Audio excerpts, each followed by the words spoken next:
It's midnight in Iraq, where the military is planning to arm local tribes to fight ISIS. A closer look at whether that could increase sectarian tensions. It's 5 in the morning in the Philippines, where the government has become the first in the world to offer refuge to migrants trapped in Southeast Asian waters. And it's 6 a.m. in Japan, where auto parts maker Kinkade has doubled the size of its airbag recall to nearly 34 million, making it the largest car recall in history. Hello, I'm Lynda Kinkade. Hello, everybody. I'm John Vause. This is CNN Today.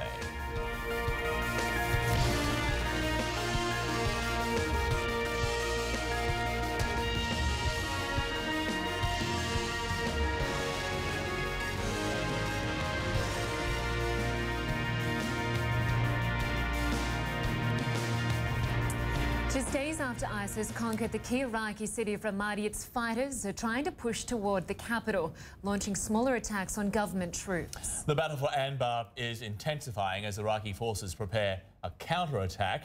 The Pentagon calls the seizure of Ramadi a setback. But as Barbara Starr explains, it's also a rude awakening to Iraqi and Western officials.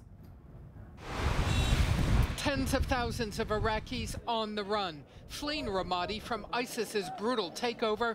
Now, many sick and stranded in the desert.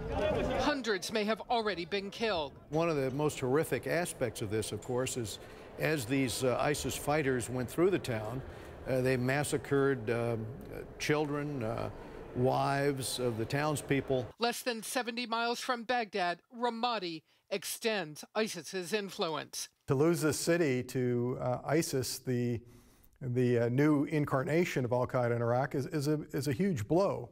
And it's one that we should not sugarcoat and say it just doesn't matter, because it does matter, and it matters a great deal. Some Iraqi troops had to be airlifted out of the city. Police are abandoning positions, one area after another.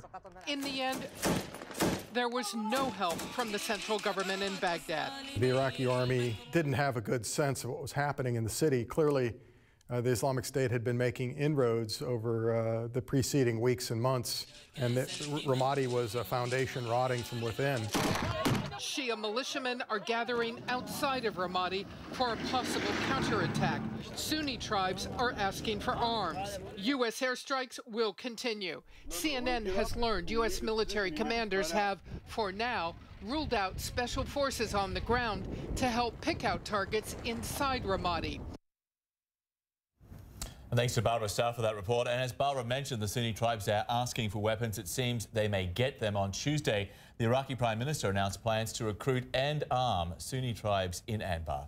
The province does have a huge Sunni majority, but Prime Minister Feisal Istrabadi is also deploying Shia militia. And it's very unclear what level of cooperation we can expect from these factions that are deeply distrustful of one another. Feisal Istrabadi is the former Iraqi ambassador to the United Nations. He's also founding director of the Center for the Study of the Middle East at Indiana University. He joins us now from Bloomington, Indiana. Mr. Ambassador, thank you for being with us. As we look at this counteroffensive which is pushing on towards Ramadi, is there any kind of positive to be taken from this, in the sense that maybe this is one of those rare moments Sunnis and Shiites might actually work together and be kind of a sectarian moment that pulls Iraq back from the brink? Well, that, of course, is an optimistic reading of events. One can only hope so. Obviously, our minds as Iraqis need to be focused by the prospect, as Dr. Johnson said, of being hanged by ISIL. I think that the possibility of that exists. The fact of the matter is the governor of Anbar asked for the Popular Mobilization Front to be brought into Anbar, to be brought into the fight against ISIL in Ramadi. So I'm hopeful that that is in fact what may happen. Of course, the opposite may also occur, but we have to wait and see. This is the second time that Ramadi has fallen to terrorists. Last time it was al-Qaeda. How would you describe it, the war against terrorists in Iraq? Is it going backwards?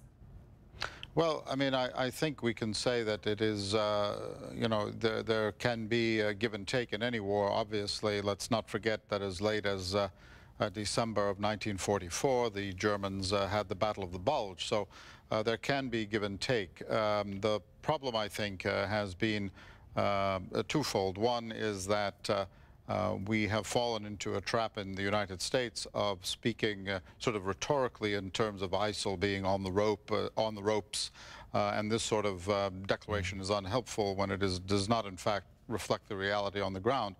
And I must say, in terms of the Iraqis, I think we have done too little ourselves in the direction of national reconciliation from the bottom up. And unfortunately, the hand we were dealt in June of last year when Mosul fell is that we had to do all things at the same time. And I think there has been too much of a laser-like focus exclusively on the military aspect of this problem and not on the political. Mr. Ambassador, with that in mind then, are you concerned that Iraq is now looking a lot more like Syria by the day in the sense that the government, the authority controls the capital, a bit of territory to the south, but not much else? Well, we have to remember that the state of Iraq collapsed in Mosul in a few short hours in June of 2014, and that the current government under the leadership of Prime Minister Abadi was dealt a very bad hand by its predecessors, and that it has been attempting to regain control. I think the Prime Minister has broad support across the ethno-confessional groups in Iraq, and I think they understand generally amongst the elites of the political class in Iraq that this truly is a make-or-break moment. We are dangerously close to the edge of the precipice of becoming a failing state and of becoming a safe haven for terrorism in Iraq. And I think everyone understands that. I hope so. In the last 48 hours, coalition-led airstrikes have reportedly killed about 170 ISIS militants there. The US Secretary of State today came out and said that they could win back Ramadi in a matter of days. Do you think that's possible? Well, you know, I would caution against sort of a reinterpretation of how the Vietnam War went when when the American public was constantly being, you know, told how many sorties had been flown or how many enemy soldiers had been killed.